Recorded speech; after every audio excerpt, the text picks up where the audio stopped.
기독교는 어떻게 역사의 승자가 되었나?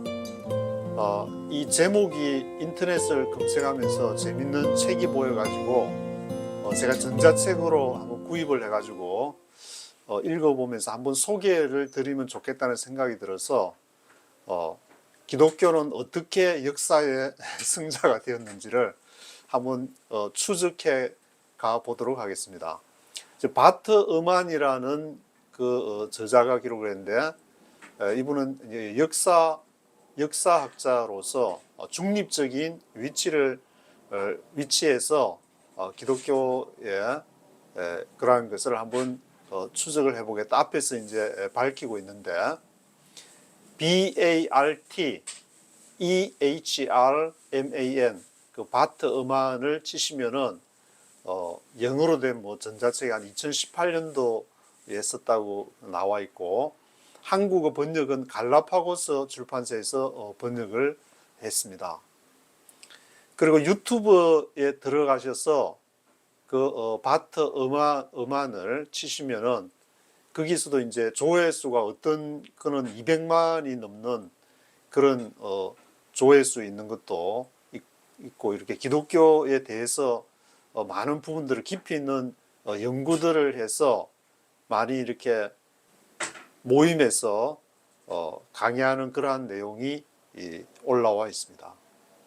영어로는 제목이 The Triumph of Christianity How a Forbidden Religion Swept the World라고 나와 있는데 Forbidden Religion 그 당시에는 이제 금지된 종교였는데 그것이 콘스탄티누스 황제에 의해서 313년에 밀라노 칙령을 통해서 기독교가 인정이 되면서 수백 년이 지나면서 엄청난 지배적인 로마의 지배적인 종교가 되어 있고 지금도 서구 세계에 가장 막강한 영향을 미치고 있는 종교로 어떻게 성장을 하게 되었는지 얘기를 하고 있습니다. 제가 저자의 입장에서 필요한 부분들은 직접 읽어가면서 소개를 해드리도록 하겠습니다. 당시 나는 인문학 전공 과정을 밟으며 지질학과 생물학, 철학, 비판적 사고, 사상사를 공부하기 시작한 참이었다. 40년이 지난 지금은 이런 19세기의 분투를 다른 관점으로 보게 되었다.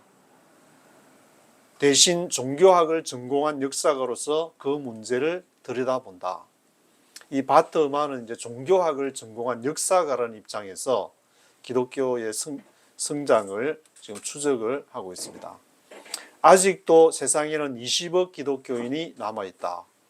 기독교의 승리가 없었다면 고대 후기 역사 전체가 지금의 역사대로 흘러가지 않았을 것이다. 세상의 다른 어떤 위대한 종교도 로마 제국을 장악하고 서구의 지배적 종교가 되지 못했다. 지배적인 종교가 된 것은 기독교였고 일단 그렇게 된 다음에도 지배 이데올로기 대신 사랑과 봉사 이데올로기를 설파한 것도 기독교였다. 이는 누구도 가늠할 수 없는 방식으로 서구 세계의 역사에 영향을 끼쳤다. 신약에는 예수가 십자가에 처형되고 며칠 후 남자 제자 11명과 여자 몇 명이 예수가 죽음에서 부활했다고 믿게 됐다고 나와 있다. 그로부터 400년이 채 지나기도 전에 이 20명 남짓 때는 갈릴리 시골 출신의 문맹 하층민 유대인들은 신도 3천만 명에 이르는 교회를 일궜다. 어떻게 하면 한 종교가 300년 안에 3천만 명의 신자를 얻을 수 있단 말인가? 그러니까 콘스탄티누스 황제와 리키누스 황제가 연합으로 이제 밀라노 칙령을 당시에 발표하게 되는데 그 이후에 400년이 채 지나지도 않아서 3천만 명의 신자를 얻었다고 그렇게 기록을 하면서 어떻게 이런 일이 가능했는지를 추적해 가고 있습니다. 지금까지 내가 들은 가장 흔한 세속적 관점의 답변은 로마 제국이 기독교가 된 것은 콘스탄티누스 황제가 기독교로 개종했기 때문이라는 답이다. 하지만 오히려 콘스탄티누스가 개종하지 않았더라도 기독교는 성공했으리라고 본다. 이는 이 책의 본문에서 다룰 논제 중 하나다. 그러니까 이 바트 어만 교수는 콘스탄티누스가 개종을 했기 때문에 기독교가 성공을 한 것이 아니라 콘스탄티누스가 아니었더라도 기독교는 성공을 했을 것이다. 그렇게 얘기를 하고 있습니다. 나는 가치 판단에서 한 발 떨어져 역사학자로서 중립을 유지할 것이다. 그래서 1장을 바트 어만 교수는 종말의 시작, 콘스탄티누스의 전향으로 시작을 하고 있습니다. 인류 문명의 역사에서 서기 312년 콘스탄티누스 황제의 기독교 개종보다 더 크게 세상을 변혁시킨 사건은 거의 없다. 이 변화는 갑작스럽고 즉각적으로 발생한 것이 아닐 수 있다. 그는 그 시점을 312년 10월 28일로 꼽았다. 이것은 이제 콘스탄티누스가 그 환영을 본 시간을 중심으로 그 환영에 대해서 또 뭘 봤는지 그 환영을 보고 자신이 믿었던 것은 솔 인빅투스교 태양신에 관련한 종교였다고 그렇게 바트 어만은 얘기를 하고 있습니다. 서기 284년은 보통 3세기의 위기라고 총칭되는 주요 격변들, 로마 제국 내부적으로만 21명의 정식 재위 계승자와 38명의 찬탈자들이 개입된 황실 암살과 반역으로 점철된 반세기가 마침내 종식된 해로 언급된다. 284년이니까 313년에서 거의 이제 한 30년 정도 이렇게 일찍 된 그 해인데 그때 이제 반역으로 점철된 반세기가 종식된 해였다고 말하고 있습니다. 그런데 디오클레티아누스를 소개하면서 디오클레티아누스 황제는 콘스탄티누스 황제가 기독교를 공인하기 한 10년 전에 기독교 박해를 했던 그런 황제로 기록이 되는데 디오클레티아누스의 바로 앞 8선제들은 전부 살해당했는데 일부는 즉위한 지 몇 주 만에 또 몇 명은 심지어 며칠 안에 죽었다. 반면 디오클레티아누스 자신은 20년 넘게 제국을 다스렸다. 그는 자진해서 왕자에서 내려온 최초의 로마 황제였다. 20년 넘게 다스리고 스스로 이렇게 내려온 아주 길게 하면서 이제 하나의 전통을 세우게 되는데 그 전통이 공적에 의해서 어떤 인맥에 의해서나 혈육에 의해서 아들이니까 황제를 물려주는 것이 아니라 그 공적에 의해서 황제가 된다. 공을 세워라. 그러면은 황제로 하겠다. 그 시스템을 창안한 사람이 바로 디오클레티아누스라고 얘기하고 있습니다. 로마 제국의 초대 황제인 아우구스투스의 시대부터 줄곧 권력의 정점에서 맞닥뜨리는 가장 큰 정치적 해결 과제는 언제나 재위 계승 문제였다. 황제가 사망하면 누가 뒤를 이을 것인가. 그래서 뭐 조선왕조 500년 조선왕조실록을 보게 되면은 엄청난 그 권력이 있는 곳에 투쟁이, 왕조가 있는 곳에 투쟁이 있듯이 로마에도 황제가 있는 곳에 엄청난 투쟁과 살인과 뒤통수 때리는 일들이 무수하게 벌어졌다. 디오클레티아누스는 분명 더 나은 방법이 있을 거라고 판단했다. 그는 본인이 10년 가까이 냉혹한 통치를 이어가다가 자신이 고안해낸 방안을 실행했다. 황실 혈통이 아니라 공적에 근거한 승계 시스템을 고안한 것이었다. 그래서 공적에 근거한 승제 시스템을 동로마 제국의 정제와 부제 그리고 서로마 제국의 정제와 부제를 해서 4명이 통치하는 시스템으로 가게 되는데 동로마 제국 동방정제는 디오클레티아누스가 동방정제가 되고 그리고 부제는 갈레리우스 그리고 서방 정제는 막시미아누스, 그리고 부제는 콘스탄티우스 1세. 이 콘스탄티우스 1세가 바로 콘스탄티누스의 아버지가 되는데, 콘스탄티누스의 아버지 콘스탄티우스 1세가 서방 로마의 부제로서 활동을 했다는 것을 알 수가 있습니다. 그래서 콘스탄티우스 1세의 아들인 콘스탄티누스는 환영을 보게 되어가지고 밀비우스 그 다리 전투에서 312년에 벌어졌던 그 전투에서 환영을 보게 되는데, 지금 영어로 하면은 P와 이제 X, 그것을 보게 되어가지고 다신교로는 힘을 결집할 수 없고 일신교 솔 인빅투스라는 태양신과 관련된 아마 그런 것이 아닌가라고 바트 음안은 얘기를 하고 있습니다. 여러 건의 환영에 대한 동시대의 기록이 다수 존재하는데 전부 콘스탄티누스를 개인적으로 알고 지낸 작가들이 남긴 것이며, 그에게서 혹은 그의 측근들에게서 직접 들은 이야기를 기록한 것으로 보인다. 그래서 콘스탄티누스가 그 환영을 보고 하나님이 이렇게 보여주신 거다 해서 그 전투를 이겼지만, 그 기독교로 이렇게 기독교로 개종을 한 것이 아니라 로마 제국 시민들이 다 그랬던 것처럼 콘스탄티누스도 선대 황제들을 모시는 컬트 등 민간 종교 행사에 참여했기 때문에 계속 그 신들을 섬겼을 것이다 라고 말하고 있습니다. 그러면 부친인 콘스탄티우스 1세에 대해서는 알려진 바가 조금 이제 더 많은데, 아들내미 콘스탄티누스보다 조금 더 많은데, 그것은 바로 기독교 역사가인 에우세비우스는 유세비우스라고 얘기를 하는데, 가톨릭에서는 에우세비우스라고 하는데, 여기서도 에우세비우스라는 말을 썼기 때문에 그 에우세비우스의 콘스탄티누스의 생애라는 것을 기독교 역사가 에우세비우스가 기록을 했기 때문에 그것을 통해서 알 수 있다고 합니다.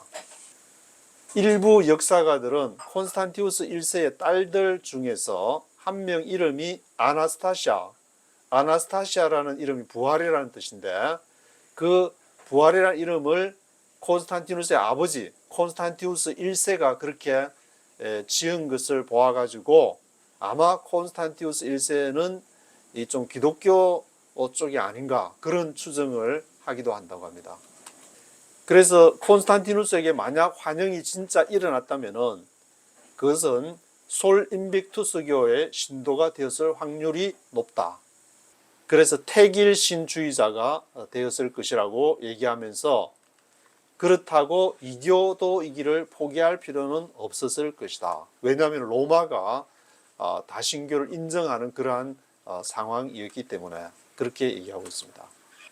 그런데 콘스탄티누스가 본 환영들은 거의 이제 30년 뒤에야 발간된 기록물에 등장을 하는데, 313년, 312년에 그걸 봤다고 그러면은 한 340년이 지난 그때 기록물에 콘스탄티누스가 본 환영이 등장을 하고 있기 때문에 한참 지나서 그 사이에 무슨 일이 있었는지는 아무도 모르지만 하여튼 환영은 30년쯤 지나서 기록이 되었다. 에우세비우스가 전하기를 콘스탄티누스는 제국의 미래를 위해 로마의 압제자 막센티우스를 몰아내기로 했다. 그러려면 신의 도움이 필요하다는 것을 알았다. 후대의 많은 역사가들로서는 애석하게도 에우세비우스는 정확히 언제 콘스탄티누스가 신의 도움을 청했는지 밝히지 않는다. 그래서 시점은 좀 이렇게 시기에 대해서는 좀 불명확하다는 점을 말하고 있습니다. 그래서 바트 음안 교수는 솔 인빅투스를 믿기로, 이제 일신교를 믿기로 콘스탄티누스가 생각을 했고, 그것이 태길신주의자가 되었기 때문에 기독교의 신을 믿겠다는 결단은 아니었다. 그것이 바로 솔 인빅투스가 바로 기독교의 신이라고 생각을 했다. 그렇게 말하고 있습니다.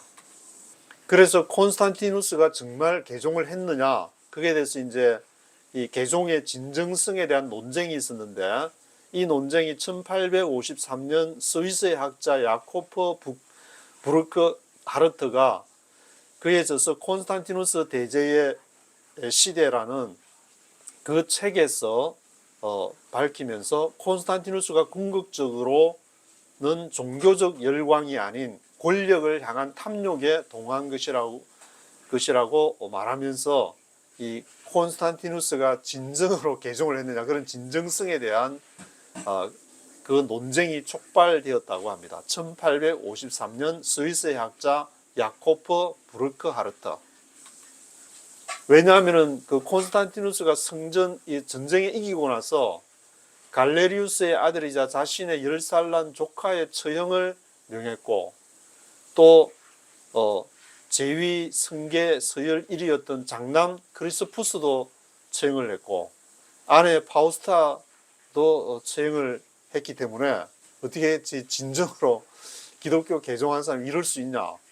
그래서 그것은 좀 진정성에 의심이 간다, 이런 주장이 제기되고, 또 콘스탄티누스가 개종을 하고도 25년이 지나도록 기독교도로 세례받기를 거부하다가 죽음을 눈앞에 두고서야 세례를 받았다는 점도 지적이 되고 있습니다. 이제 337년에 콘스탄티누스가 사망을 하게 되는데, 또 전쟁하러 나갔다가 거기서 이제 사망을 하게 되는데, 그때 죽기 전에 세례를 받은 시점이 25년이 지나서 313년 그때 개종을 했다 그러지만, 거기서 337년 25년이 지난 그때 세례를 받았다는, 왜 일찍 안 받고 그랬냐, 그 진정으로 개종을 했다고 볼 수 있냐, 그런 얘기를 하고 있습니다. 하지만 또 이와 반대되는 콘스탄티누스가 정말 개종을 했다는 그런 얘기도, 또 그런 측면에서도 볼 수 있는 것이, 재위 기간 동안 진짜 기독교인이었다는 강력한 증거는 밀비우스 다리 전투에서 승리한 후 그가 시행한 가장 혁신적인 정책 중 하나가 교회의 지원을 아낌없이 퍼부은 것이었다는 사실이 그 증거다라고 말하고 있습니다. 만약에 기독교인 아니었다면 엄청난 교회 지원을 할 수 없었을 텐데, 그것이 증거다. 그리고 통치권을 이제 손에 넣고 몇 달 안에 리키니우스와 협정을 맺어 가지고, 어떤 협정이냐면은 10년 전에 디오클레티아누스 통치에서 기독교 박해가 심하게 있었는데, 이 디오클레티아누스가 20년을 통치하면서 엄청난 박해를 했기 때문에 그것을 이제 중단하자. 그래서 밀라노 칙령이 그때 하게 되는데, 밀라노 칙령이라고 하죠. 밀라노에서 이루어진 합의는 아니었고, 제국의 모든 백성에게 완전한 종교적 표현의 자유를 허락하면서 기독교도를 상대로 한 박해를 영원히 종식시켰다고 얘기를 하고 있습니다.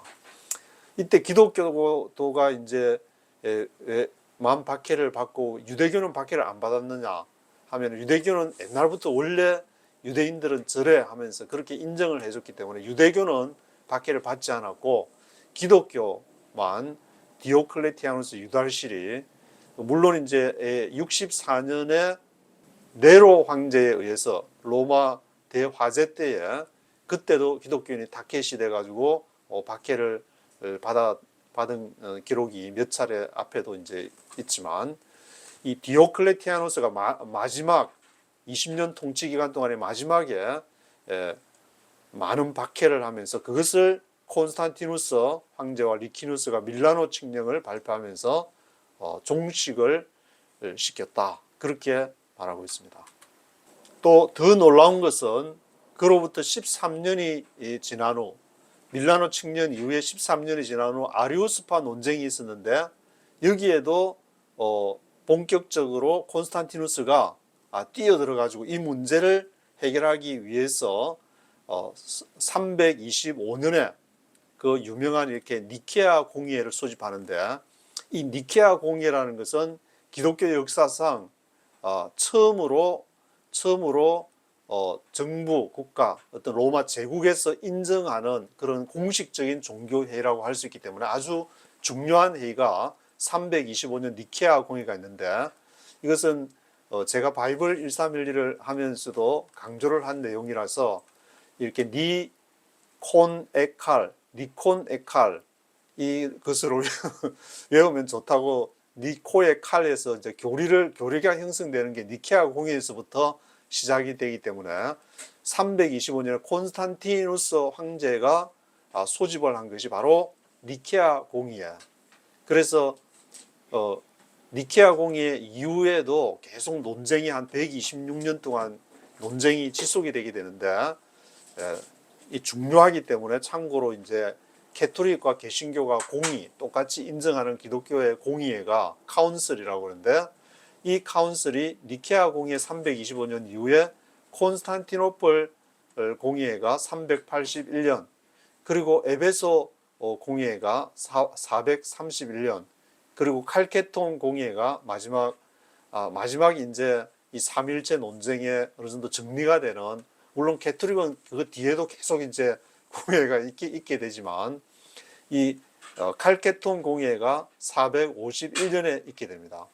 그래서 예수는 결국에 이제 문제는 기독론 쪽으로 마지막에 가면은 예수는 누구인가, 신인가, 인간인가, 그 삼위일체 문제가 되는데, 그 삼위일체의 문제에 있어서 네 가지의 삼위일체를 설명하는 것이 아니라 삼위일체에 대해서 부정적 이거는 안 된다 네 가지를 함으로 인해서 그것을 정리하는 선에서 칼케톤 공의회가 끝나게 되는데, 그것은 이제 not change 더 변화가 되면 안 된다. 성부, 성자, 성령이. 그리고 not mixed, 서로 혼합이 되면은 안 된다. 그리고 not divided, 서로 이렇게 있는데 이게 divided, 나누어지면 안 된다. 그리고 not separated, 서로 분리가 되면 안 된다. 같이 있어야 되고. 그래서 이거를 온전하게 긍정적으로는 설명이 안 되고, 아니다라는 것으로 not mixed, not changed, not divided, not separated, 그런 식으로 설명을 하는 것으로 지금도 거기에서 어긋나면은 너는 이단, 그렇게 이제 지목하는 그런 어떤 기준이 되고 있기 때문에, 이것을 니케아 공의에서 콘스탄티누스 황제가 처음으로 소집을 했다는 것은 기독교의 가장 큰 어떤 기념비적인 모임이라고 할 수가 있을 것 같습니다. 그래서 이런 행위들을 보면은 콘스탄티누스 황제가 정말 기독교에 기여하지 않고는 이런 일을 어떻게 행할 수 있겠냐, 그렇게 이제 양쪽 주장을 소개를 하고 있습니다. 그리고 콘스탄티누스 황제 이후에 모든 로마의 황제들은 딱 한 명을 제외하고는 모두 기독교였는데, 율리아누스라는 그 황제를 제외하고, 율리아누스 황제는 한 18개월 살다가, 그분이 오래 살았으면 기독교 역사가 확 바뀌었을 수도 있었을 텐데, 짧은 시기를 살면서 잠시 이제 자기의 뭐 부모님이나 형제나 거기 이 기독교도인 로마 제국의 황제들에 의해서 살해를 당했기 때문에 아마 그런 것도 뭐 작용을 했는지 기독교를 박해를 하다가 18개월 만에 제위에서 물러나고, 나머지는 콘스탄티누스 황제 이후에 모든 황제들은 다 기독교 황제가 되었다, 그렇게 기록을 하고 있습니다. 그리고 바트 음악 교수는 이 기독교의 초기 기독교에서 가장 중요한 그 두 사람으로서, 콘스탄티누스 황제는 앞에 말씀을 드렸고, 또 한 사람 이 바울을 얘기하고 있는데, 바울이 콘스탄티누스 황제보다 바울의 영향력은 더 크다는 점을 강조를 하고 있습니다. 이 바울은 콘스탄티누스 황제보다 한 300년 앞선 사람인데, 바울이 있었기 때문에 기독교가 계속 그 어려운 과정들을 지나오면서 콘스탄티누스 황제에 이르러서 기독교를 공인하기에 이르렀다, 그렇게 설명을 하고 있습니다. 그리고 하나 이제 재밌는 것은, 바트만 교수는 바울 서신이 우리가 지금 13개의 바울 서신을 알고 있는데, 그 13통 중에서 6통이 후대 바울 사칭자들의 저작물인 것으로 보인다. 그래도 우리에게는 바울이 직접 쓴 게 거의 분명한 서한이 7통이나 있으며 바울 전기에 귀중한 자료다, 이렇게 얘기하면서 우리는 성경 66권을 이제 정경으로 캐논으로 인정을 하지만 여기 바텀왕에서는 조금 그 보는 시각이 약간 다른 것 같은데 바울 서신이 이제 확실하게 13통 중에서 7통은 정말 나도 인정했다 해가지고 확실하게 인정하는 것이 로마서와 고린도 전후서 그리고 바울이 처음에 전도했던 빌립보서 그리고 데살로니가 전서와 후서가 있는데 후서는 아니고 데살로니가 전서 그리고 이제 빌레몬에게 보냈던 이제 빌레몬서 그렇게 해서 일곱 개의 서신 많이 정말 바울이 쓴 거고 나머지는 좀 의심스럽다. 우리가 흔히 말하는 디모데 전후서나 디도서 같은 거는 목회 서신이라 그러는데 그때 당시에 그걸 읽어보면서 사람들이 성경학자들이 제기하는 질문들 그때 당시에 이런 뭐 집사라든지 그런 어떤 제도가 있었는가 그 초기 기독교에서 그런 것을 저도 본 적이 기억이 나는데 그래서 디모데 전후서나 이제 디도서 그리고 데살로니가 후서에는 조금 이렇게 필체나 뭐 그런 게 조금 다르다는 그런 점에서 좀 다르게 보는 성경학자들마다 조금 보는 시각이 다르기 때문에 그렇게 설명을 하고 있습니다. 그리고 바울이 살았던 당시에 유대인은 로마 제국 인구의 한 7%가 유대인이었다고 설명하고 있으면서 바울 자신은 기독교인이 되기 전에 유대인으로 살아간 짧은 기간을 전혀 언급하지 않고 있다고 그렇게 얘기를 하고 있습니다. 그리고 그 당시에 있었던 이제 바리새인이 있었는데 복음서에 등장하는 그 바리새인은 성서 시대의 거의 말엽에 생겨나서 1세기까지 이어진 일종의 종말론적 세계관을 가지고 있었다. 그러나 바울은 예수 사망 후 몇 년이 지나서까지 예수에 대해 전혀 들어본 적이 없었다. 나중에 듣고서도 별로 좋아하지 않았다. 오히려 반대였다. 그래서 바울은 예수가 사망한 이후에 그렇게 이렇게 직접적으로 접해보지 않았다는 입장을 취하고 있습니다. 바울이 기독교를 박해한 대략적 시기를 두고 학계에 논란이 일었던 적은 없었다. 바울의 개종은 비교적 연대 추정이 가능한 자료들과 바울 서신에 등장하는 특정 시기를 언급한 다수의 구절 덕분에 예수가 사망하고 3년 어쩌면 4년 후에 이루어진 것으로 거의 항상 추정된다. 그러면은 서기 33년이라고 해보자. 그러면 바울은 기독교가 태동하고 처음 3년간 교회를 박해했다는 얘기가 된다. 그래서 바트만 교수는 결국 우리는 예수의 제자들이 초기 2년 동안 얼마나 넓은 지역까지 퍼져 활동했는지 또 바울이 어디에서 그들 얘기를 들었는지 알 수가 없다. 근데 이제 사도행전에는 그 예수 믿는 자들을 이제 잡고 박해를 하기 위해서 다메섹으로 가는 길이라는 기록이 있다고 하고 있습니다. 그렇다면 다가올 미래에 나타날 구세주에 대한 이 모든 기대에는 어떤 공통점이 있었느냐 하면은 이스라엘의 적들을 막강한 힘으로 무찌르고 약속된 땅에 세워질 독립된 국가에서 하나님의 백성을 강력한 존재감으로 다스려줄 고귀하고 권능 있는 인물일 것이라는 기대였다. 그래서 지금도 이스라엘 팔레스타인의 하마스랑 전쟁하는 것을 보면은 어떤 자기들의 막강한 어떤 독립된 국가를 거기에 세웠기 때문에 팔레스타인과 지금 분쟁이 일어나고 있는데 이런 그 당시에도 예수가 이게 죽고 부활한 그 당시에도 그런 내용들이 그런 것으로 메시아를 기다리고 있었다는 것을 말하고 있습니다. 그래서 바울 입장에서는 그의 죽음이 예수의 죽음이 다른 이들을 향한 하나님의 분노를 가라앉혔거나 아니면 그들의 죄값을 대신해 줬음이 틀림없었다. 만일 그렇다면 그의 죽음은 인류를 위해 준비한 하나님의 계획의 일부였을 것이다. 사람들은 자신이 저지른 죄를 씻어줄 제물이 필요했고 예수가 그 제물이 되어 주었다. 그러자 하나님은 예수를 죽음에서 되살림으로써 그의 희생에 영광을 돌렸다. 그러므로 바울의 입장에서는 이방인이 하나님의 언약을 받은 백성의 일원이 되기 위해서 유대인이 될 필요는 없었다. 유대인이 되면 할례를 받거나 안식일을 지키거나 또는 코셔 음식도 이제 코셔, 이슬람은 할랄 푸드를 먹고 유대인들은 코셔 음식을 먹게 되는데 그 코셔만 먹을 필요도 없고 다른 율법 조항을 따를 필요도 없었다. 구세주인 예수의 죽음과 부활을 믿기만 하면 되는 거야. 오직 믿음으로, 예수를 믿음으로 구원을 받는다. 그러니까 이는 바울에게 천지가 흔들리는 깨달음이었다.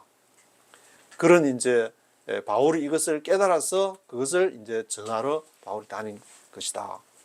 바울 전기 작가인 엘버트 헤릴의 표현을 옮기면은 바울이 유대교였다가 거기서 이제 떨어져 나가지고 기독교로 옮겨간 것이 아니었다.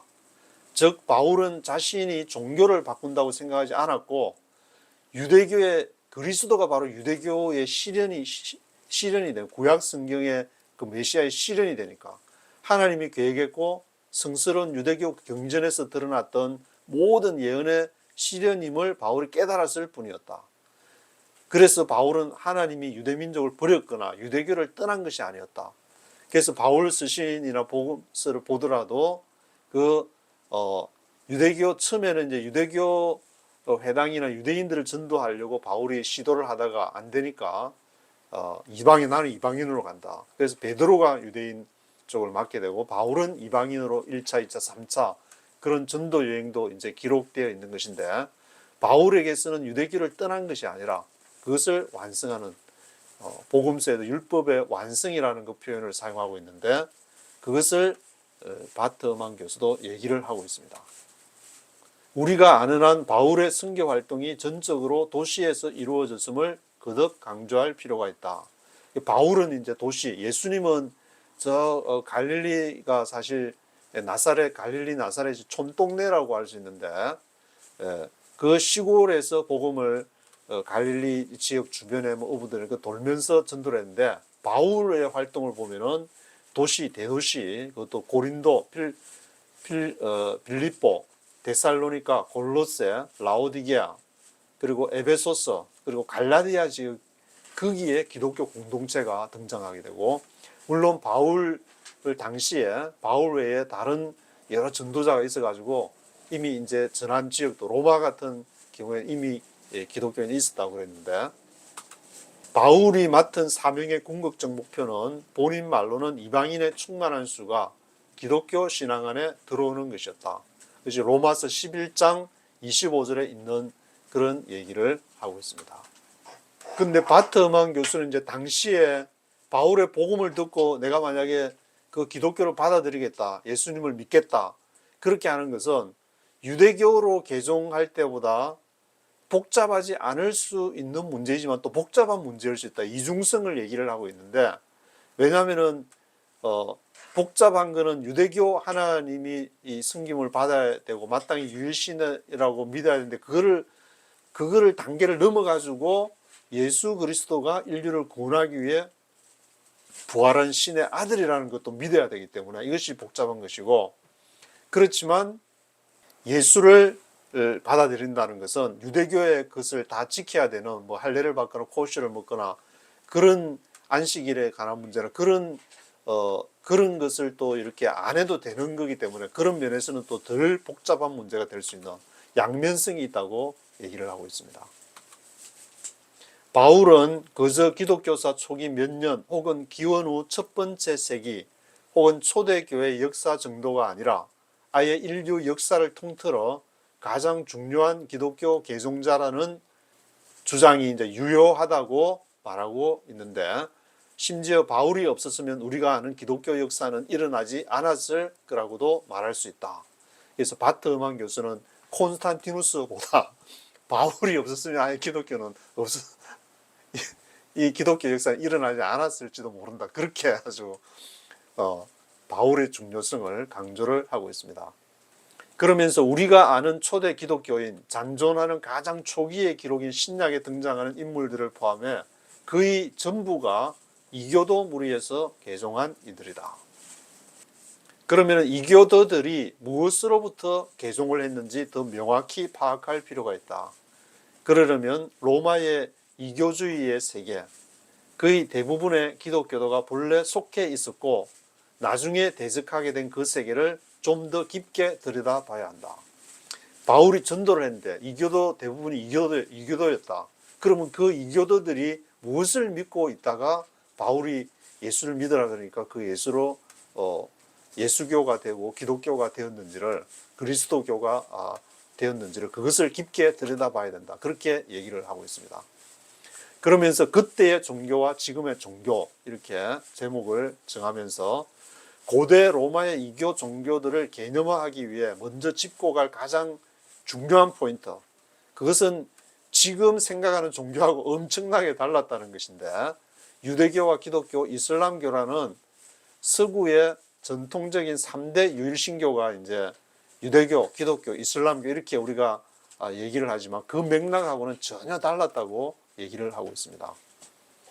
왜냐하면 로마인들은 이렇게 정복을 하면은 자기들이 그 피정복자들의 민족이 섬기는 신들을 곧잘 흡수를 했는데, 정복민이 새로운 행정 및 통제 시스템에 동화되는 것과 마찬가지로 타국의 신들의 정체성이 로마의 시스템에 깊이 심어지는 효과가 있었다고 얘기를 하고 있습니다.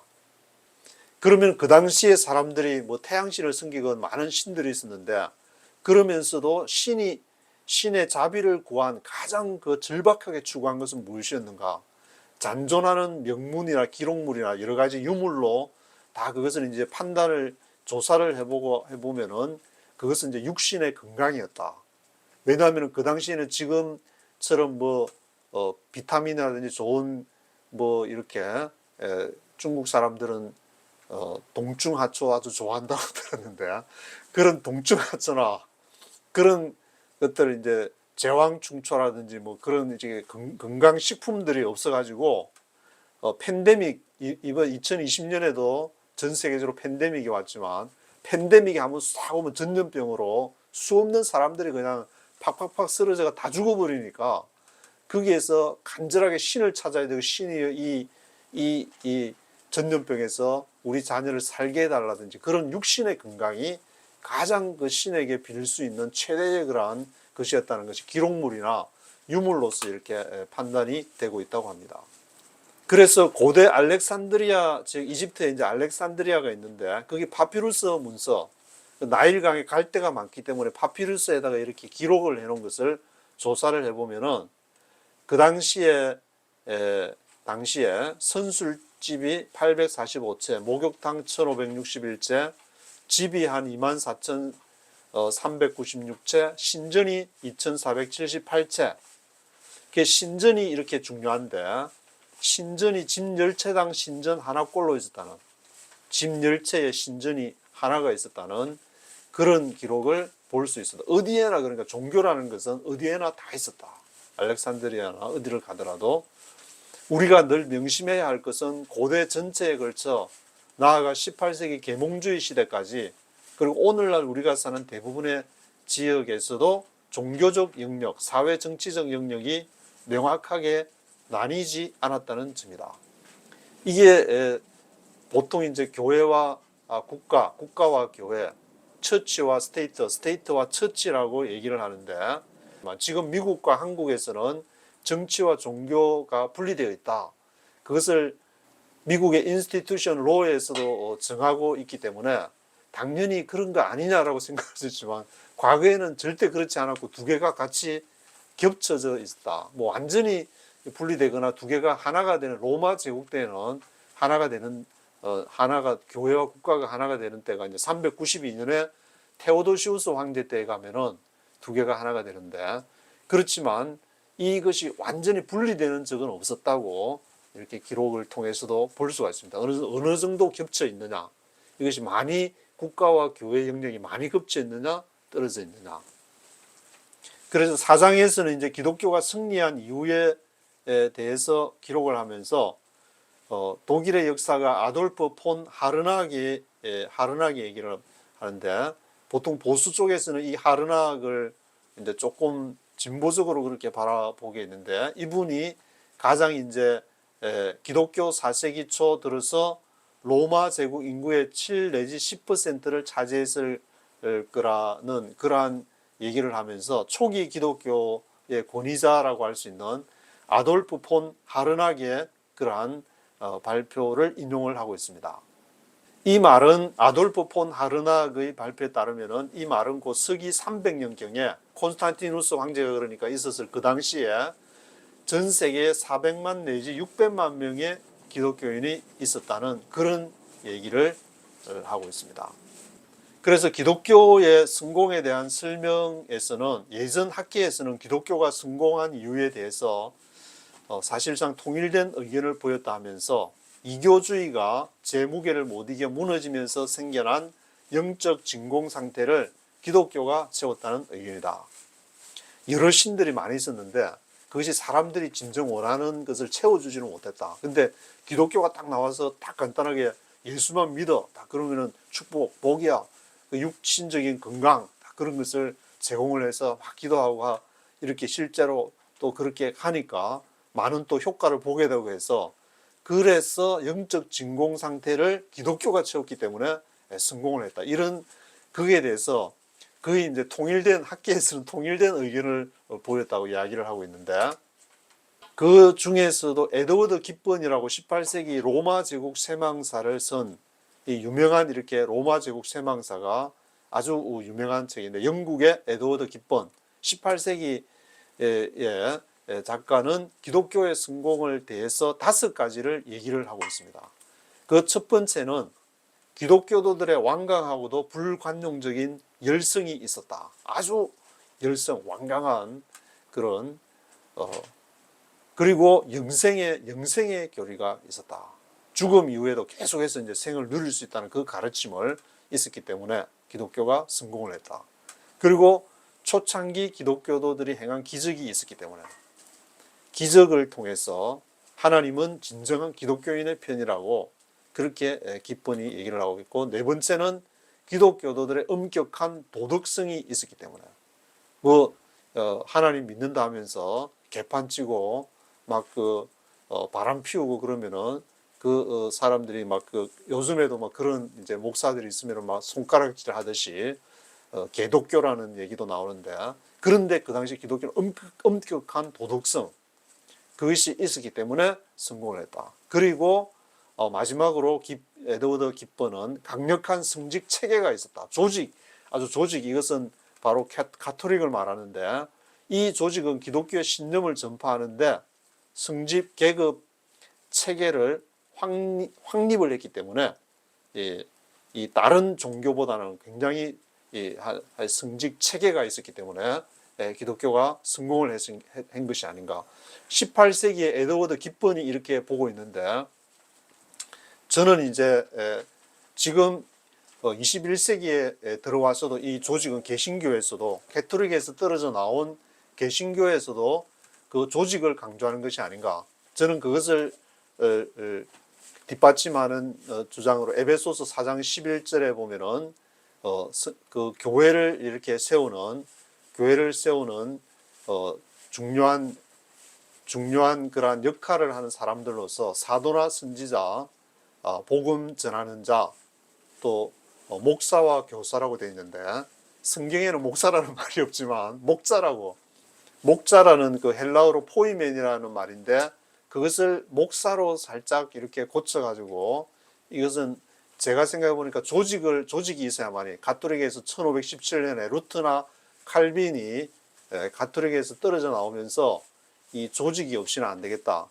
그래서 그때부터 강조가 되는지 모든 킹 제임스 버전에도 있는 걸 보면은 그 이전부터 이렇게 조직이 가톨릭에서 강조를 했으니까 계속 이렇게 종교개혁 이후에도 계속 그것을 이어받아서 조직을 강조한 것 같은데 목사와 교사 근데 성경을 강조를 하려고 했지만 그것이 성경을 이렇게 왜곡하는 결과를 초래할 수 있기 때문에 저는 항상 성경으로 돌아가자. 그래서 목자와 교사로 고쳐야 된다. 그렇게 저는 주장을 하고 있는데 하나님께서 언제가 때가 되면 또 하나님의 말씀 하나님께서 고치시겠지만 그래서 강력한 그 성직 체계가 지금도 가톨릭에서는 로마 교황청을 비롯해서 이 교리나 뭐 그런 것은 가톨릭에서는 용서를 할 수 있지만 조직을 개혁하자는 사람은 가차없이 잘라버리고 쫓아내버리는 것이 가톨릭인데, 개신교는 아직까지는 그렇게 개신교는 조직보다는 교리를 강조하는 것이 아닌가. 그래서 저도 하나 또 덧붙여서 말씀을 드리면은 이 교리의 바탕을 이루고 있는 니콘 에칼, 니케아 공의회에서부터 콘스탄티노폴 공의회, 에베소 공의회, 칼케톤 공의회를 이것을 주일학교에서부터 역사 교육을 시켜야 된다. 그것을 잘 모르는 데서 삼위일체에 대한 혼란부터 해가지고 여러 가지 혼란을 떨어서 나중에 걔들이 크면서 대학교 나오면서 교회를 지금 거의 다 떠나고 있는 상황이기 때문에 그것을 니케아 공의회에서부터 니코네칼 연구소를 하나 차리든지 해야지, 이 교육을 교회에서 안 시키니까 이 기독교를 잘못 이해를 해가지고 떠나는 것이 아닌가. 그래서 3세기에 활동한 교부 키프리아누스라고 있는데, 이 데메트리오스라는 인물에게 보낸 편지에도 보면은 불이 꺼지지 않는 게헨나가 저주받은 자들을 불태울 것이며 살아있는 불꽃이 그들을 집어삼키는 징벌이 닥칠 것이다. 영혼들이 제 육신과 함께 무한의 고통을 받는 고문에 처할 것이다. 이게 네세에 대해서 이러한 그 기독교 쪽 문헌에 등장하기 2세기에 이르러 가지고 축복받은 이와 저주받은 이가 각각 당도하는 세계를 구경시켜주는 형식으로 이런 것이 2세기에 이르러서 등장하기 시작한다고 얘기를 하고 있습니다. 이런 종류의 글 중에 잔존하는 가장 오래된 것은 성 베드로 묵시록이라 불리는 외경에 이것이 등장한다고 하는데, 그래서 어거스틴도 이제 이런 것을 공포가 꽤 효과적이다. 어거스틴이 뭐라고 얘기를 했냐면은, 기독교인이 되겠다면서 우리를 찾아오는 사람 중에 하나님에 대한 두려움에 휩싸이지 않는 이는 극히 드물거나 아예 없다. 하나님 두려움에 하나님 안 믿으면은 지옥 간다.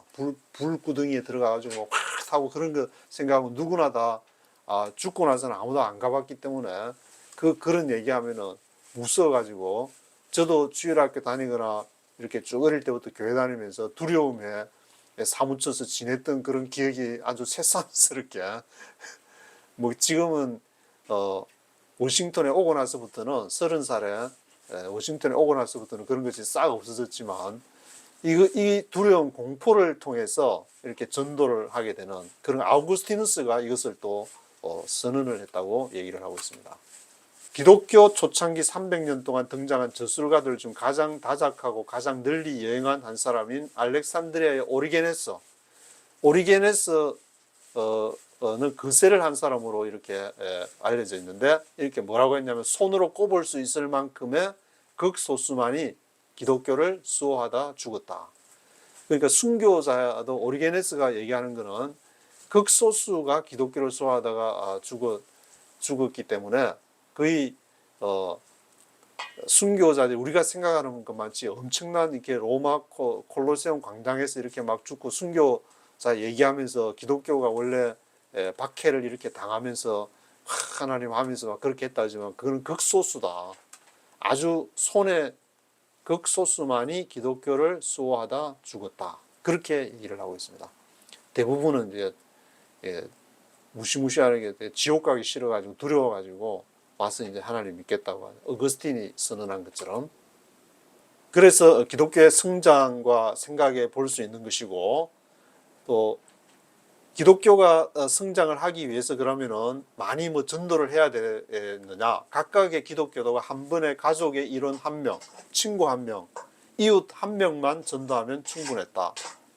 그 성과가 축적이 되어 가지고 이렇게 점점 사람이 많아지는데, 그것이 300년 좀 지나서 그래프를 나중에 하나 보시게 될 텐데, 거기에서 엄청나게 또 성장을 폭발적으로 성장하는 그 시기가 어느 정도 오게 되면은, 그래서 20명에서 3천만 명으로 이렇게 하는 이제 숫자에 6장에서 기록을 하면서 서기 400년 무렵에는 로마 제국 인구의 절반가량이 기독교를 따를 것을 맹세했다는 데는 거의 모두가 동의한다. 제국 전체 인구가 당시 약 6천만 명이었다고 추산이 된다고 했는데 그 중에 절반 정도가 400년 무렵, 그러니까 콘스탄티누스가 313년에 기독교를 공인한 이후에 한 90년 정도 지난 이후에는 절반 정도가, 물론 392년에 테오도시우스 황제 때는 기독교 안 믿으면 이제 박해를 하는, 그전에는 기독교 믿으면 박해를 했는데 디오클레티아누스 황제 때만 해도. 그런데 테오도시우스 황제 때 392년에 이후에는 기독교를 국교로 정했기 때문에, 근데 기독교 안 믿으면 박해를 했으니까 또 기독교 믿어야 관직에도 출세할 수 있고 후원금도 엄청나게 나오고 하니까, 그래서 기독교 인구가 절반이 되었다. 오히려 3세기 로마의 역사가 헤로디아누스가 남긴 서기 180년부터 238년까지 로마 제국에 대한 비교적 충실한 기록을 보면 황제들의 업적과 그들이 마주한 위협을 상술하면서도 기독교는 아예 언급조차 하고 있지 않다. 왜냐하면 전혀 로마 제국의 위협이 안 되니까, 238년까지. 그런데 이제 300년쯤 이렇게 지나면서는 기독교 숫자가 조금 증가하면서 이렇게 조금 위협이 됐다는 말이라는 것인데, 그리고 바트 음한 교수는 이제 사도행전 1장 14절을 언급하면서 예수의 부활 직후 그리스도교를 추종하는 무리는 남은 11제자와 이름 모를 여성 몇 명, 그리고 예수의 모친과 예수의 형제들 뿐이었다고 나온다. 그런데 바로 다음 절에 1장 14절, 1장 15절이 되는 것 같은데, 그때 믿는 자가 120명에 이르렀다고 나온다. 어떻게 한 절에서 다음 절로 가는 사이 100명이 개종한단 말인가?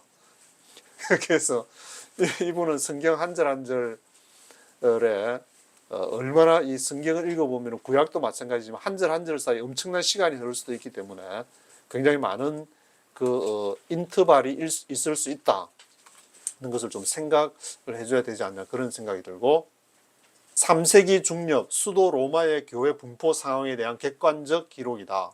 이 진술은 해당 교회 주교인 코르넬리우스가 쓴 편지에 등장을 하는데, 여기서 그는 우리로서는 무척 반가운 객관적 수치를 제공한다. 이 코르넬리우스라는 교회 이제 주교가 그 당시에 이제 몇 명의 기독교인이 있었냐를 추정할 수 있는 그것을 기록에 남겼는데, 당시 로마 교회의 장로 46명, 부제 7명, 차부제 4명, 조수 42명, 구마사 52명, 또 뭐 기타 낭독자들, 왜냐하면 글자를 모르기 때문에 편지가 이제 바울이 써서 편지를 보내게 되면은 그것을 바울의 편지를 뭐 베베가 들고 갔는지 가면은 그것을 읽어주는 사람이 있었고, 문지기, 과부, 교회의 후원을 받는 궁핍한 사람이 1,500명이었다고.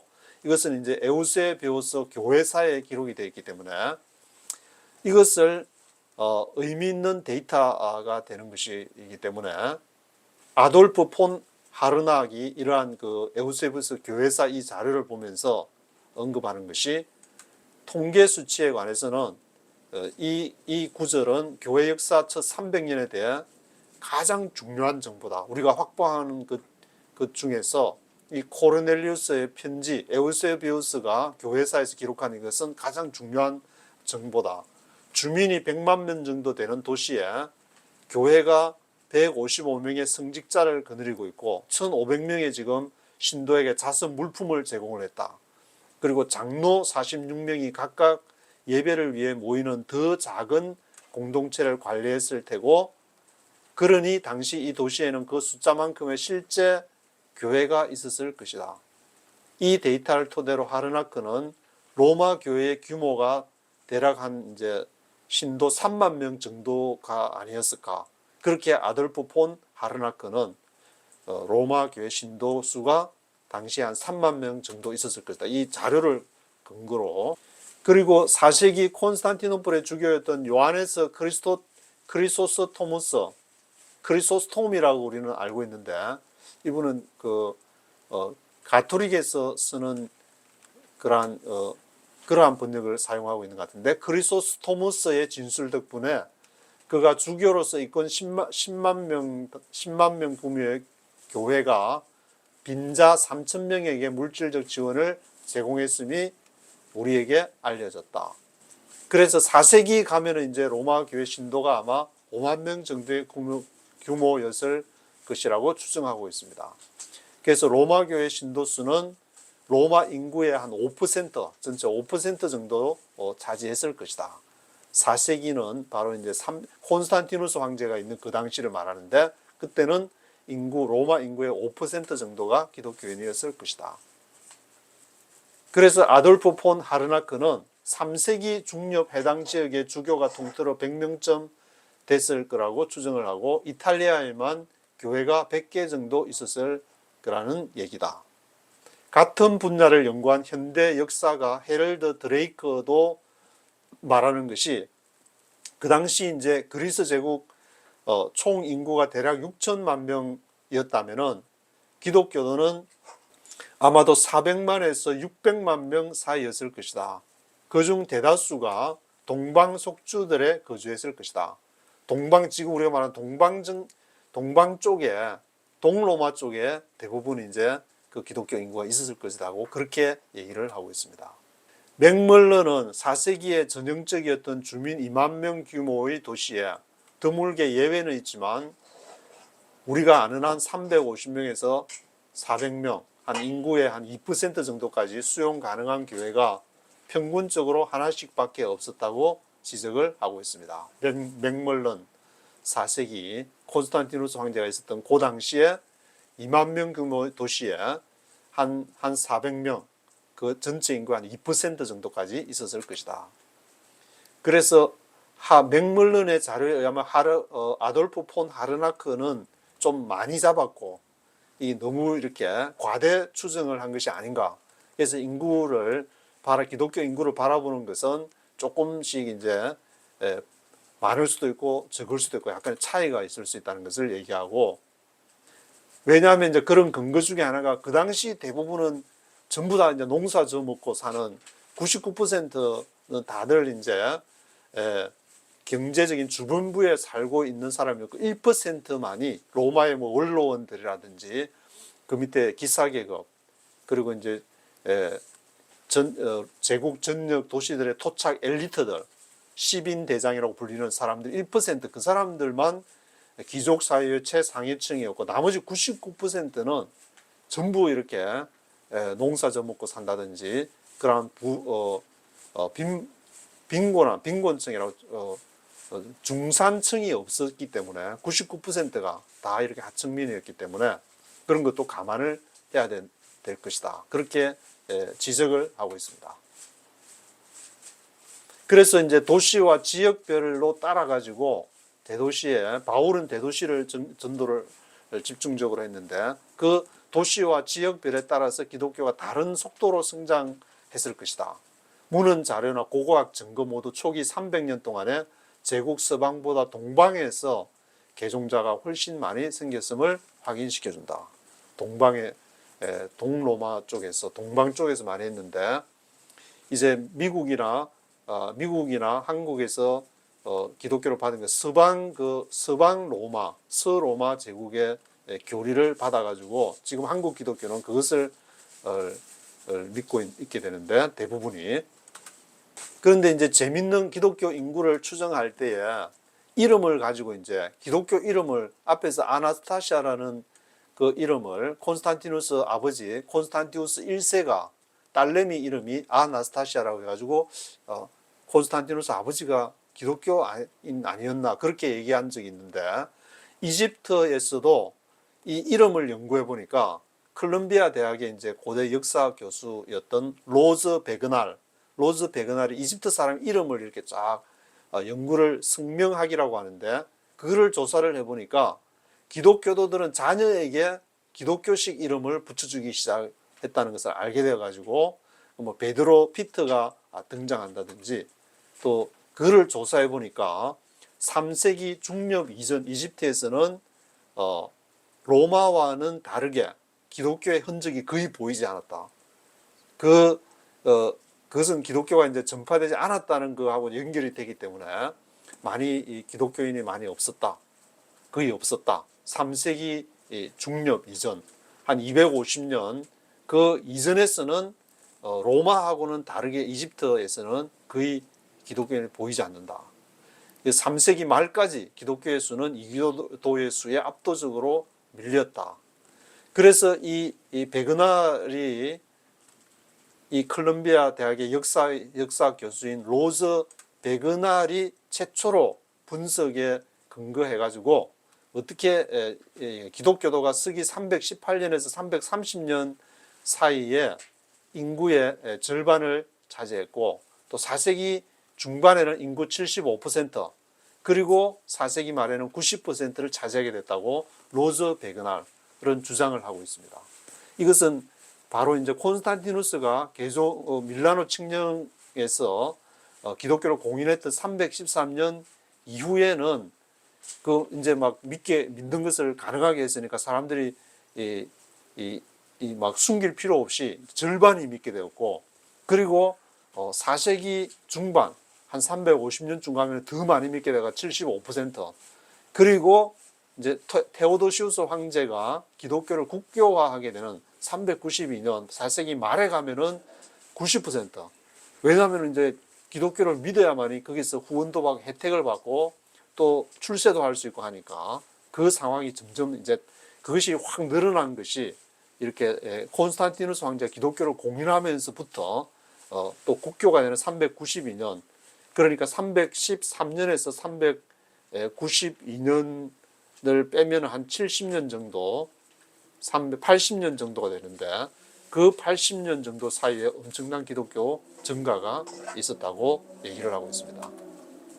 그래서 앞에서 이제 하르낙 아돌프 폰 하르낙 이 독일 신학자 아돌프 폰 하르낙이 서기 312년 무렵에 기독교 인구의 거의 절반이었던 몇몇 지역 그 지역이 이제 소아시아라든지 아르메니아, 키프로스 이렇게 구보로 바울이 전도했던 그 키프로스, 아르메니아, 또 소아시아 지역에 지금의 터키 서부 지역 그런 지역이 절반도 채 안 됐지만 이런 증가세가 만만치 않았던 곳이 있는데 그래서 안디옥, 이집트 일부 지역, 또 이탈리아 일부 지역, 스페인 이런 지역에서는 기독교 인구가 증가가 엄청나게 많이 있었고 또 매우 이렇게 희박했던 곳은 기독교인이 거의 없었던 곳은 팔레스타인, 페니키아, 아라비아 이런 곳이었고 거의 없었던 곳은 이탈리아 북부나 또 골 중부, 북부,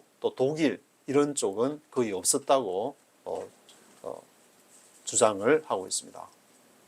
그러니까 이제 도시 지역에 따라서 기독교 성장세가 달라. 전체적으로 볼 때는 4세기 초하고 4세기 후반 기독교가 국교가 될 때는 많이 성장을 했지만 또 지역별로 보게 되면은 많이 달랐다고. 소아시아 지역이라든지 그런지 엄청나게 증가를 한 지역도 있는가 하면은 거의 이탈리아 북부라든지 독일이라든지 그런 데에서는 기독교가 거의 없었다. 트럼볼리라는 사람을 또 얘기하면서 이 트럼볼리는 비교적 최신 증거는 하르나크의 결론을 지지하는 편이지만 동시에 몇 가지 중요한 뉘앙스를 띈다고 얘기하면서 그 중에 하나가 속주의 주도로 기능한 로마, 안티옥, 데살로니가 같은 주요 도시들에서 4세기 중반까지만 해도 기독교가 우세하지 않았던 것으로 보인다는 것이다. 뭐 여기서도 앞에서 이제 얘기한 거하고 지역에 따라서 조금 다른 그러한 기독교 성장세를 보인다는 것을 얘기하고 그런데 이제 초반 몇 세기 기독교 성장률을 처음으로 진지하게 계산해 본 것이 누구냐 하면은 근현대 종교 진흥 운동을 전문적으로 연구한 사회학자 로드니 스타크가 진지하게 한번 초기 기독교 성장률이 얼마나 되냐, 얼마나 있다가 어느 정도 성장이냐, 그래서 정말 진지하게 연구한 것은 사회학자 로드니 스타크라고 얘기를 하고 있습니다. 그러면서 여기에 보시는 이제 표에서처럼 서기 30년에 20명이었고 예수 믿는 사람 20명이었다가 60년에는 1000명에서 1500명, 100년에는 7000명에서 1만 명, 서기 150년에 3만 명에서 4만 명, 200년 가면은 14만에서 17만 명, 250년에는 60만에서 70만, 그리고 서기 300년, 이제 이 300년에 250만에서 350만이 되면서 이때 콘스탄티누스 황제가 등장하는 서기 312년에는 350만에서 400만 명이 있었다. 그리고 기독교가 국교가 되는 테오도시우스 황제가 있어가지고 392년에 국교화가 되는 그 당시에는 2,500만에서 3,500만이었다고 기록을 하고 있습니다. 바로 사회학자 로드니 스타크, 사회학자는 이렇게 사회적인 인구 그런 데 대해서 아주 민감한 부분이니까 이분이 정말 진지하게, 로드니 스타크가 진지하게 계산을 해보니까 콘스탄티누스 황제가 있을 때는 350만에서 400만이었다가 기독교가 국교가 되는 400년 국교가 된 이후에는 2,500만에서 3,500만이 되었다. 이때 이제 급격하게 성장하는 4세기가 완전히 기독교의 황금 시기라고 할 수가 있는데, 그래서 도표에 보시다시피 이것이 313년 콘스탄티누스 황제 때는 아주 느리게 성장을 하다가 400년 때까지는 급격하게 팍 이렇게 증가를 하는, 폭발적인 증가를 하는 시기였다고 그렇게 얘기를 하고 있습니다. 그런데 이 정도 이렇게 성장을 하려면 엄청난 전도 집회 대부흥에 막 그런 걸 해야 되느냐, 그런 걸 안 해도 4세기 만약 성장률이 정말로 10년에 한 25%였다고 하면 매년 100명의 기독교인이 단 2명, 간혹 3명씩만 전도해도 그런 이렇게 폭발적인 성장이 이루어질 수 있다고 합니다. 그래서 로마 제국의 인구가 이제 6천만 명이었다고 생각을 해보면은 기독교도가 1만 명이면은 전체 인구의 0.016%, 60분의 1인데 1%의 60분의 1이 되는데 200년에 이르러서는 16만 명으로 늘어도 0.267%, 1%도 1%의 4분의 1밖에 안 하는 그런 사람이었음에도 불구하고 4세기에는 급물살처럼 이렇게 불어나기, 4세기가 굉장히 기독교의 황금 시기라고 볼 수 있을 것 같습니다. 그래서 7장에서는 이제 네로나 마르쿠스 아우렐리우스, 디오클레티아누스 이런 황제들이 기독교를 박해하고 또 순교하는 그러한 내용들을 7장에서 다루고 있습니다.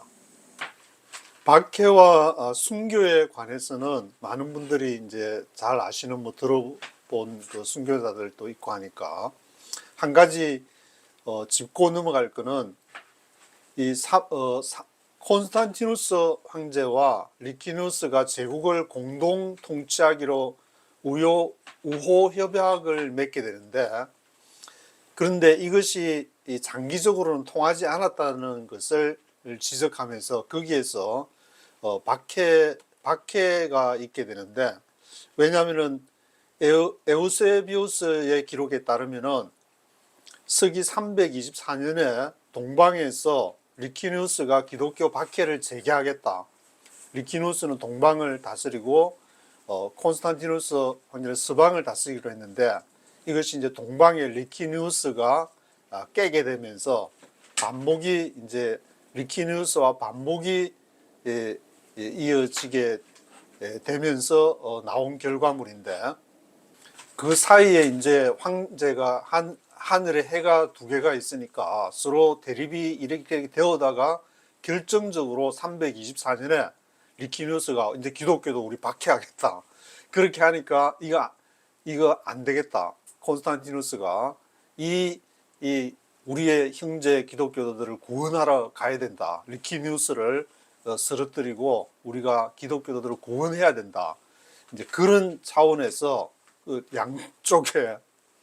양쪽의 군대가 충돌을 하게 되는데, 이 리키누스 군단을 쳐부순 뒤에 콘스탄티누스가 그 리키누스를 데살로니카로 유배를 보내고 나중에 그 이제 리키누스를 살해를 명령을 하게 됩니다.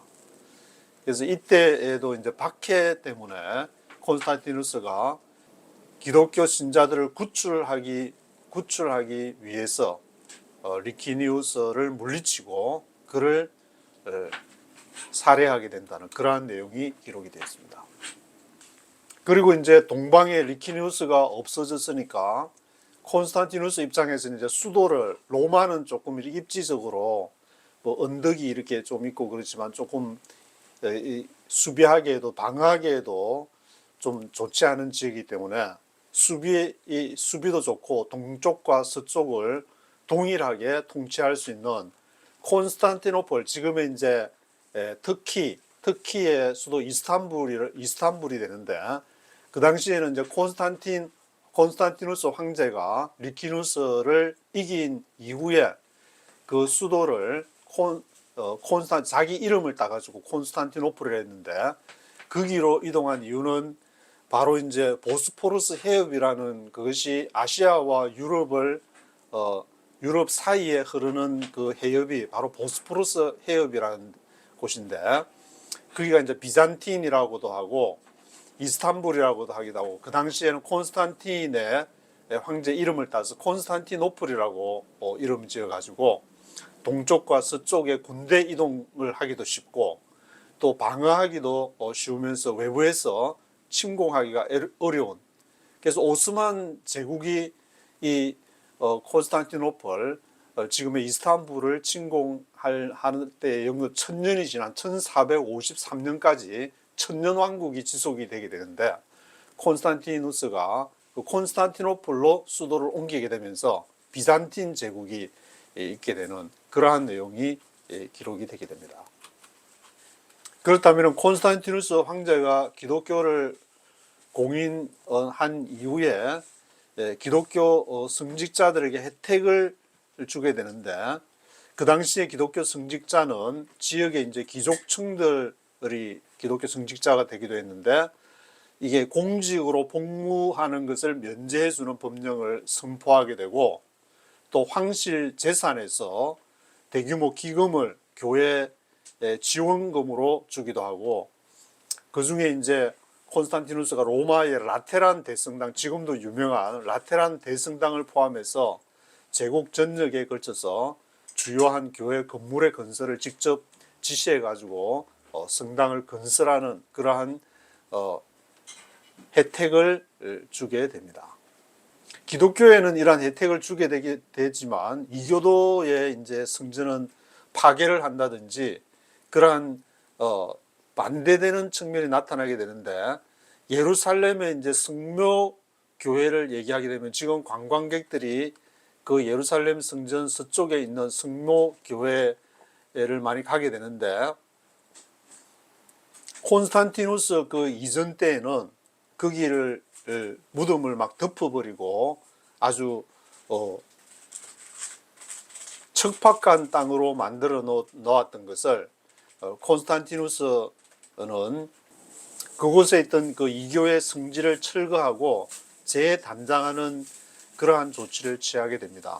이러한 그 지금 예루살렘 성묘 교회에 대해서는 콘스탄티누스의 어머니 헬레나가 이 교회의 설립을 선동했다는 그러한 얘기가 나오지만, 이것이 바트 음악 교수는 이것이 사실이 아니면 거의 확실하다라고 주장하고, 콘스탄티누스의 어머니 헬레나가 얘기를 해가 예루살렘에 있는 성모 교회를 한 것이 아니다, 그렇게 주장을 하고 있습니다.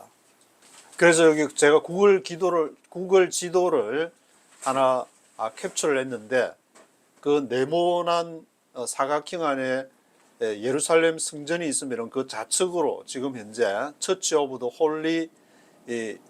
홀리라고 있는 세퓰크레라고 있는 그것이 바로 예루살렘 성묘교회의 위치로 나와 있습니다. 그렇다면 콘스탄티누스 황제는 예루살렘 성묘교회처럼 그렇게 이교도의 성지를 철거하고 그런 이렇게 강압적인 정책을 취했는데, 그의 정책을 전반적으로 살펴볼 경우에는 강압적인 것이 아니었다고 그 당시에 이제 콘스탄티누스 치세를 연구한 선구적인 역사가라는데 헤럴드 드레이크가 제시한 주장은, 콘스탄티누스가 취한 정책은 강압적이 아닌 설득을 택했다는 주장이 옳다는 것을 보여준다고 바트 흠한 교수는 콘스탄티누스의 종교 정책이 기독교만을 이렇게 하는, 물론 이제 테오도시우스 때는 기독교가 국교화되니까 392년에, 근데 콘스탄티누스 황제는 그 당시에 이제 많은 아직도 이교도들이 있었기 때문에 그것을 로마 제국을 통치하기 위해서는 강압적으로 하기에는 뭔가가 좀 상황이 여의치 않았던 그러한 것을 생각해 볼 수가 있을 것 같습니다. 그런데 그거하고는 이제 조금 다른 주장도 나오기도 한데, 테오도시우스 법전을 연구하게 되면은 그게 이제 콘스탄티누스가 얼마나 사법적으로 무자비했는지를 명백히 보여주는 형벌들을 발견하게 된다 해가지고, 테오도시우스 법전에 있는 콘스탄티누스의 영향을 받은 것 같은 그러한 것을 하면서 뇌물을 수수한 정부 관료에게는 손을 자른다. 그리고 유혹받은 소녀를 제대로 지켜내지 못한 보호자는 녹인 납을 목구멍에 들이붓는다. 그리고 여성 세금 체납자를 무례하게 대한 세금 징수원은 죽음에 이를 정도의 극심한 고문에 처한다. 그리고 밀고자로 활동한 사람은 교살형에 처하고 그 질시의 혀를 뿌리에서 잘라내 뽑아내는 벌, 그 혀를 뽑는 그런 형벌까지도. 그리고 존속 살해의 죄를 지으면은 가죽 자루에 넣고 깨맨 뒤에 밀폐 공간에 갇힌 채 뱀들과 함께하고, 그런 다음에 강이나 바다에 쳐넣어 아직 살아있는 동안에 모든 요소의 즐거움을 잃어가게 하는 그런 형벌도 있다고 합니다. 그래서 이런 그 기독교 황제가 보인 사법처벌의 잔혹성을 어떻게 설명할 수 있을까? 맥멀런은 4세기에 이르러서는 기독교의 잔혹성이 날로 심해지고 있었다고 한다. 그렇게 인용하고 있습니다. 그리고 이제 콘스탄티누스 황제가 사망하게 되는 서기 337년에 페르시아 왕국이 이제 동방으로 팔을 뻗기 시작하자 콘스탄티누스가 한 번 더 군대를 이끌고 국경 수비에 나서게 되는데, 여정에 나선 지 얼마 안 돼요 병환을 얻어가지고 오늘날 특히 서부인 니코메디아에서 임시로 이제 거기에서 군장을 풀게 되는데, 거기에서 니코메디아 주교를 불러가지고 임종을 앞두고 세례를 받게 됩니다. 그리고 337년 5월 22일 그때 콘스탄티누스 황제가 숨을 거두게 됩니다. 그 후에 이제 콘스탄티누스 황제 아들들이 제국의 통치권을 물려받았다가 콘스탄티누스 왕조는 서기 363년에 막을 내리게 됩니다. 그리고 바트만 교수는 이 율리아누스 황제가 콘스탄티누스 황제 이후에 다 기독교 황제인데, 딱 한 사람을 제가 율리아누스 황제에 대해서 이교주의를 장려하려고 했는데, 이 율리아누스가 기독교를 박해하고 이교주의를 장려하려던 그러한 것이 바로 기독교 측의 공격 개시에 방아쇠를 당겼다는 그러한 분석을 하고 있습니다. 드레이크의 그러한 분석을 인용을 하고 있는데, 이 율리아누스 황제는 이 글에 보시면 361년 표시에 율리아누스 황제로 즉위해서 19개월 동안 기독교를 탄압하고 이교주의를 회복시키려고 했다. 그리고 이제 2년 뒤 363년에 율리아누스 황제가 죽고 요비아누스가 제위에 올랐고, 이후로 다시 로마 제국의 이교도 황제는 없었고, 그 이후에 391년부터 392년 사이에 정통 기독교 황제인 테오도시우스가 모든 이교 제의를 불법으로 선포하고 사실상 기독교를 로마 제국의 국교로 공인했다고 기록을 하고 있습니다. 바트 음한 교수는 그 4세기와 5세기 때 기독교와 이교도가 어떤 관계를 유지했는지에 대해서 프린스턴 대학의 역사 교수 피터 브라운 교수의 얘기를 인용하면서 이교도와 기독교도들은 대체로 서로를 받아들이면서 보통은 더불어서 일하고 자신의 직분을 다하면서 살아갔다. 왜냐하면 제국을 유지를 해야 됐기 때문에.